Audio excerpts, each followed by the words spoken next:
Welcome back, eSIM Studios. Taylor Bell. Nasty day here. Again, recording in the car. I do apologize about that. Probably will be back in the studio tomorrow, but there's a few things I could not wait for tomorrow.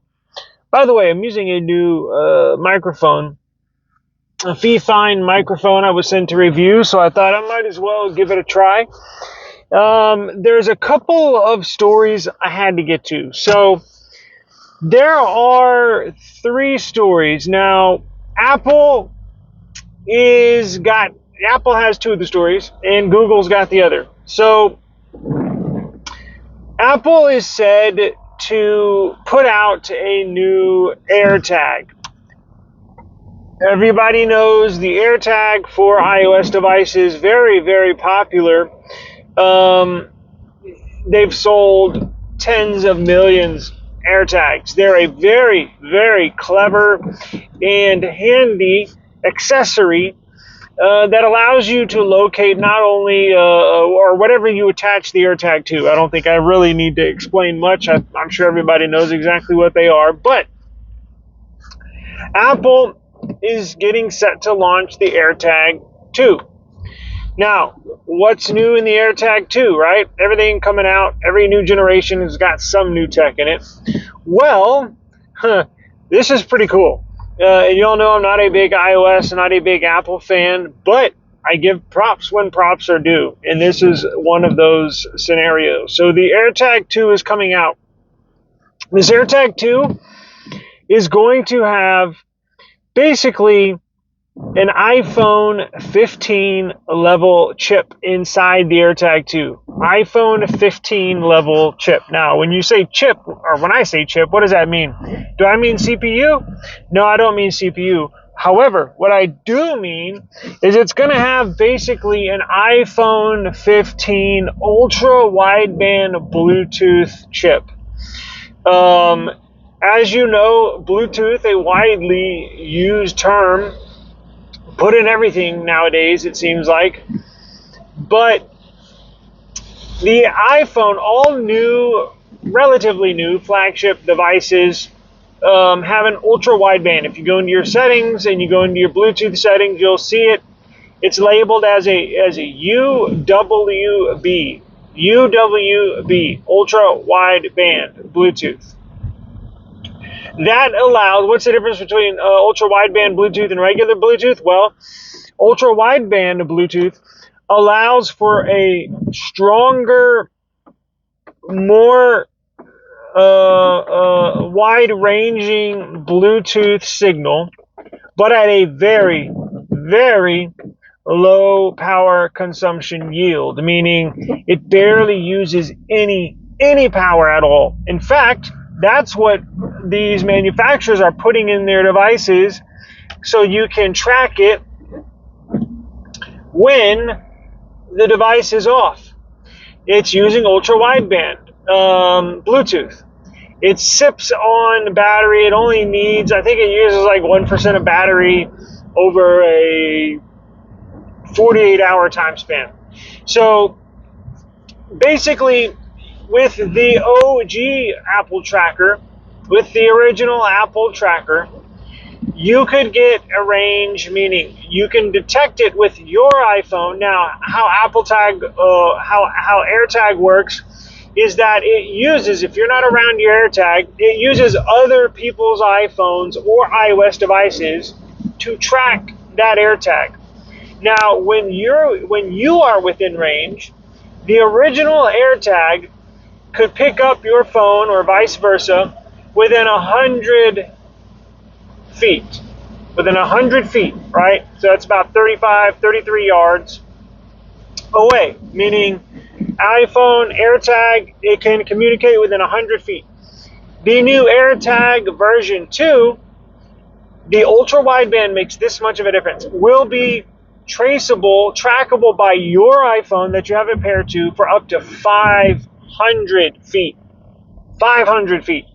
So this is, look, they're going to sell a gazillion more of these things. And as time rolls on, the technology will get better and better and better, right? Probably when AirTag 3 comes out, it'll be trackable with your pairable iPhone up to like 1,000 feet. You know what I'm saying? So this is very cool. Now, when integration, I got one more Apple story, then we'll get to Google. But to bring Google into the story, this is kind of where I'm kind of jealous as a Android fanboy, right?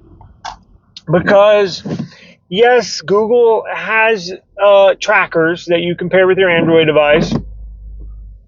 And yes, they rolled out a all new Find My Device, but it's still not on the iOS level, right? So they've finally got on par with let's just say Apple AirTag 1. They just got on par with like that technology. And now Apple's moving on to version 2. So just when you think that Android caught up with Apple, Apple takes another leap ahead. So it's just not as integrated as Apple has with their AirTags, with their tracking devices. At some point, it probably will be for Google, but right now, still, it's a lot better than it used to be, but it's still not there. In fact, I would like to say, I think Samsung has a better tracking system, is closer to Apple's tracking system than Android is with their tracking system. And I know you may be thinking, well, Samsung's a part of Android, right? So why would it be different? Well, Samsung does use and is a part of the Android Find My Device system program, right? They are a part of that. However, they have their own as well. And that allows for you to find your device even when the device is turned off. Now, you do have to have a rather new flagship device, meaning like the S24 series and the upcoming S25 series, and I think the new S10s have it. So all the new Samsung flagships moving forward will have, they operate on ultra wideband as well, but you can find your device if turned off.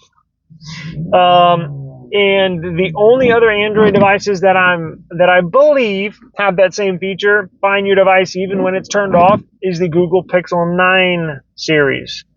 So over time, we'll eventually get there, but Apple, in my opinion, is still superior when it comes to find my device type of stuff, right? Let's see, Apple. Oh, another big story with Apple. And we're back. Now, if the audio sounds a little different, that's because I'm not using a microphone, an external wireless microphone. I'm only using my microphone that's on my Samsung Galaxy S23 Plus. But to get into the second story, Apple, as you know, has been long rumored to be developing and working on foldable devices, right? Trying to catch up in that foldable world that Samsung has had a strong grip on for so long. But Apple has plans to get into the foldables. As you know, they have you may not know, but if you're a viewer of this channel, you would know. We've talked a lot about the upcoming iPhone Flip. I've been called out in the comments. I've been called out online saying they're not coming out with a Flip. I can tell you they are. They 1000% are. Now, it's not coming out with the iPhone 17 series, which they are going to introduce a new look to their iPhone, and with the iPhone Air, a new model, but it will be introduced with the iPhone 18 series. So you're looking at a iPhone Flip, not in 2025, but in 2026 with the iPhone 18 series. But that's not what we're talking about today. We are talking about a foldable iPad Fold. Correct. iPad Fold, iPad Flip. I'm assuming it's going to be called Fold, although they could use the Flip terminology or whatever they want to use, whatever. Now, not being released with the iPhone Flip, but we'll get to release date later. This is very interesting because what Apple is essentially going to do is it's going to look like two iPad Pros stuck together, side by side, that will be able to fold. I don't know if it'll fold 360 degrees, But what we do know is that it'll at least open up 180 degrees and then close, right? Kind of like a Samsung Galaxy Z Fold 6, right? Something like that. They are working on it, and they are expected to release it at this point. Now, size-wise, you're looking at the smaller iPad Pros, two of them stuck together. So what are those? I'm not iPad Pro, no pun intended. I think they're like 10.9 inches, right, size. They have two sizes. I think a 13 or a 12.9 and a 10.9, whatever. But this one specifically is going to be like two smaller iPad Pros stuck together. Now, the screen size, when it's folded open, is going to be 20 inches. 20 inches screen size, diagonally. That's pretty freaking big. Now, Lenovo has a Lenovo something similar. Lenovo has the Yoga Book 9i. Kind of similar to how that is, but with one major difference. So the Lenovo Yoga Book 9i is essentially two screens stuck together, I take that back. Two displays stuck together. The two displays are not connected. You can open it up and type on it. It does have a hinge, but the displays are two separate displays. This new iPad Flip, is going to be one display. So it's going to be more like the Samsung Galaxy Z Fold 6 than the Yoga Book 9i. Now, since there's going to be two screens, where do you type, right? Where's the keyboard? Now, you can obviously connect a Bluetooth keyboard, but possibly how this is going to work is when you open it up, the bottom display that's sitting on the table or the counter or sitting on a surface will turn into a keyboard, sort of like a big keyboard. What's displayed on the iPad right now. If you need an on-display keyboard, it'll turn into that, and then the display that's vertical, you'll have a display there for whatever app that you're in. So it looks very cool, or I haven't seen it, but it sounds really cool. Again, don't know if it'll rotate 360, but release date for now, it's going to be expensive. They're expecting it to be no less than $2,000, which when you hear a foldable iPad, you're automatically like, oh shit. So that's basically two iPads put together. It's going to be expensive. And the release date is 2028. Hold on. So getting back to the iPad, going to be released in 2028 and should be interesting. Now, let's move on to the Pixel story. Now we're shooting on the Pixel. What do you think? Voice enhancement is on.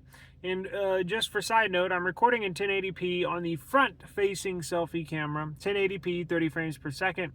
This is the Google Pixel 9 Pro XL. No external microphone, although speech enhancement is turned on in the video settings of the device, but I am using the on-device microphones, and I believe Pixel microphones are the very best. Now, it's only right that I record on a Pixel when we discuss Pixel news, right? So, we all know Pixel's moving to their own CPUs, right? With the Pixel 10 series, and moving forward, Pixel 10, 11, 12, whatever, 13, 14, 15.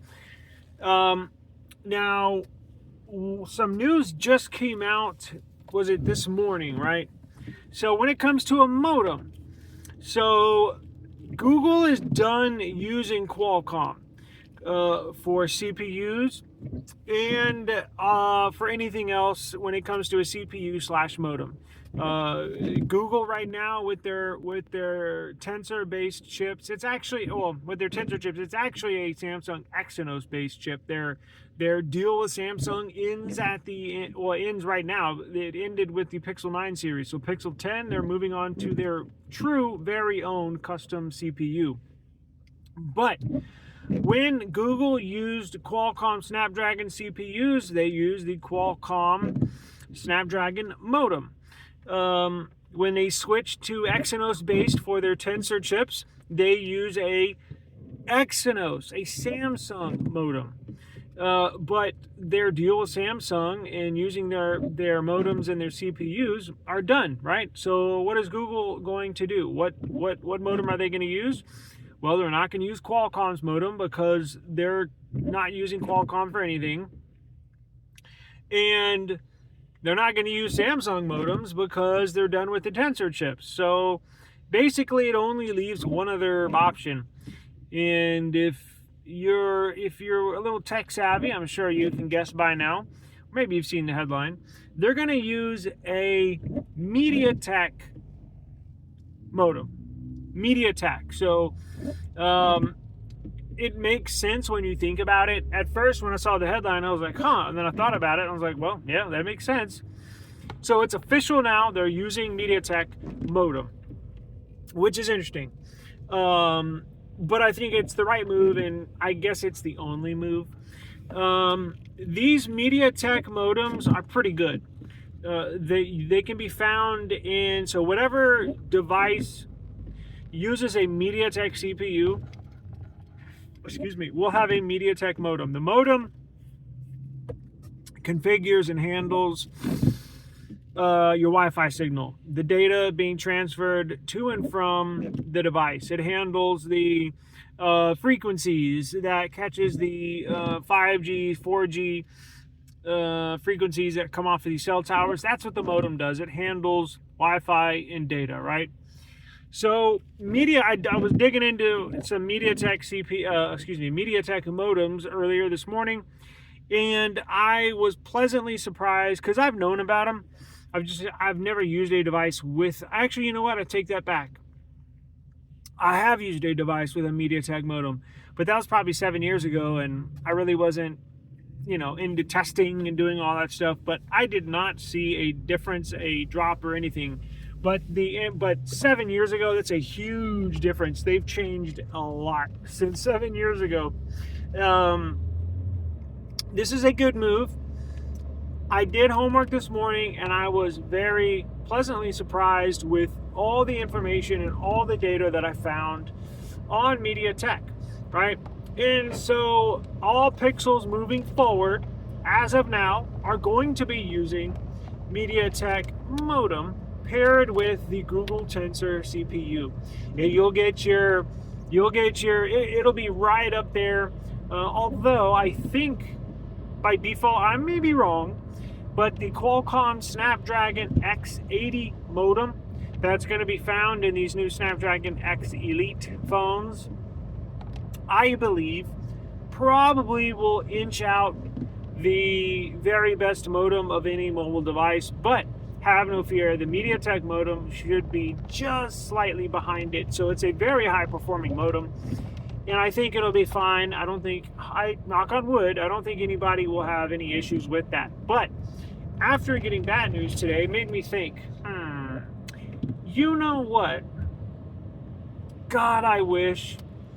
I think I said on the live stream, damn, man, I wish Google would use these. What if your Pixel 10, your next Pixel 10, or the Pixel 9 that you have, well, I guess theoretically it'd be the upcoming Pixel, but anyways, would have a Snapdragon X Elite in it. Holy shit, would that be badass, right? I mean, talk about best phone hands down, right? Nobody can even say anything about the pick, because that's basically what's holding it back right now. It's the CPU. Let's be honest, right?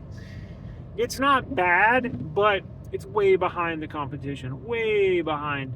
In fact, I used to edit videos, obviously on my PC, but when I had to do it on my phone, I would edit videos on my Pixel. I don't do that anymore. And that's sad to say in almost 2025.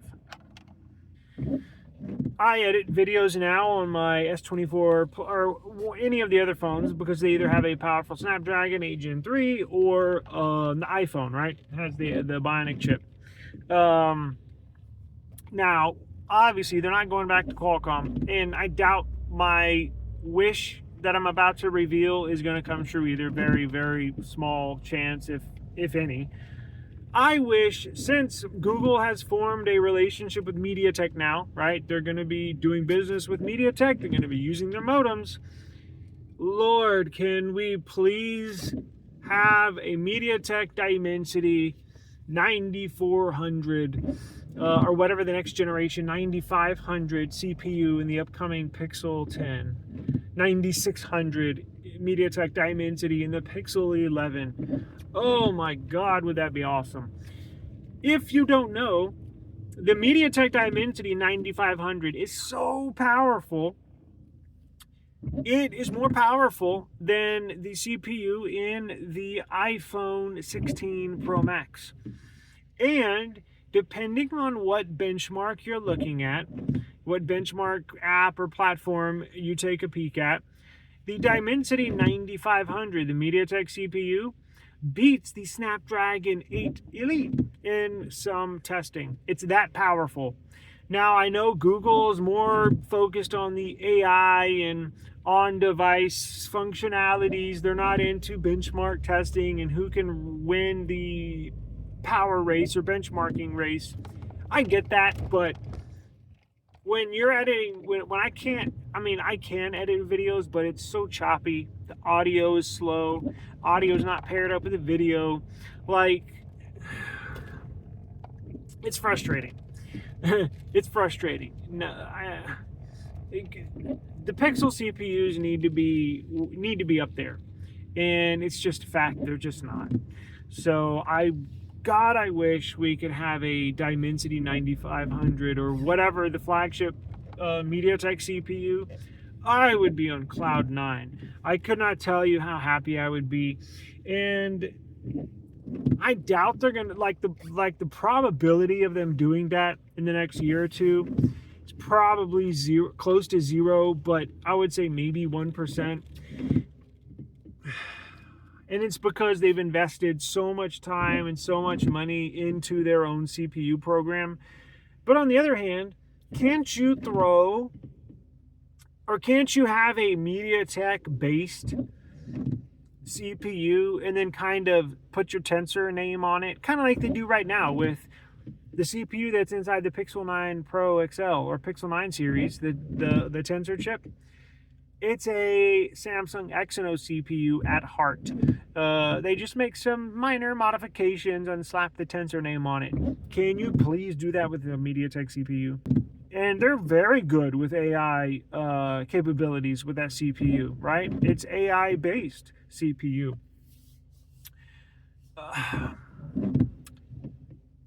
It frustrates me being a Team Pixel and a fanboy. It frustrates me to no end, honestly. And so much, in fact, that I'm going to put my SIM, I'm going to switch. I had my SIM card, my main SIM in this Pixel since it came out. I love it. Look, it's a fantastic phone. If you're not a video editor, then you're going to love this phone. And not to say that I don't love it. I love the phone. It's just frustrating when other phones edit videos better and faster than the Pixel, right? It can be done. It just takes longer. But I think if Google really, and I'm going to add them, right? I have some Google employees that subscribe to the channel, so I'm sure they'll see this. But it's not like they're gonna switch to a MediaTek CPU for the Pixel 10.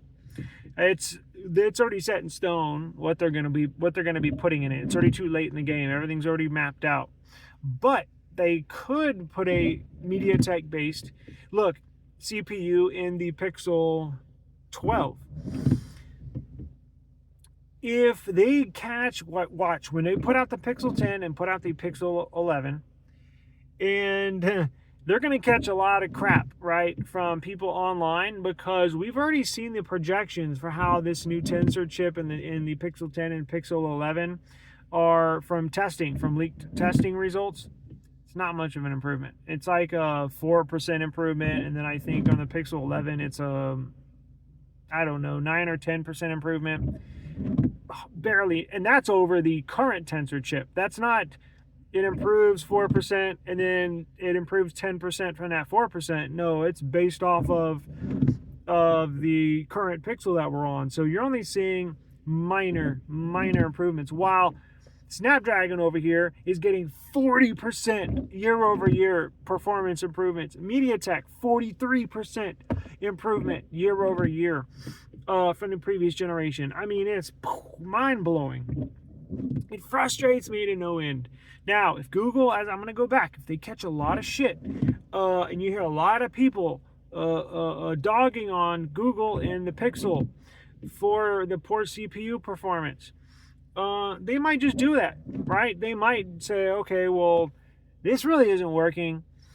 It may be working, but I know benchmark, and I'm not talking about benchmarks, and that's why I include my video, like real world experience. It struggles with video editing. It struggles with gameplay compared to some games on the Samsung and games on an Apple device. That's just a fact. But we'll have to see where it goes. I guess I'm done ranting. That was my rant for the day. I was thinking about it all day, so I'll let it go. But thanks for lending me your ear. But just I'm not saying that's going to happen or probably is going to happen. Let's be real. Chances are pretty small. But I hope it happens. I hope it happens. That's the thing. I love Pixels so much. It bothers me that they're not on top of the best performing phones in the world. It bothers me. I want to see them do great things. They have a great product. I want to see them achieve, badass success. And they are. Market share is growing. But I would like to edit videos buffer free, right, in the future. But let me get out of here. I'm at home, so I need to get inside. But appreciate the time. And as always, I will see you tomorrow. Peace out.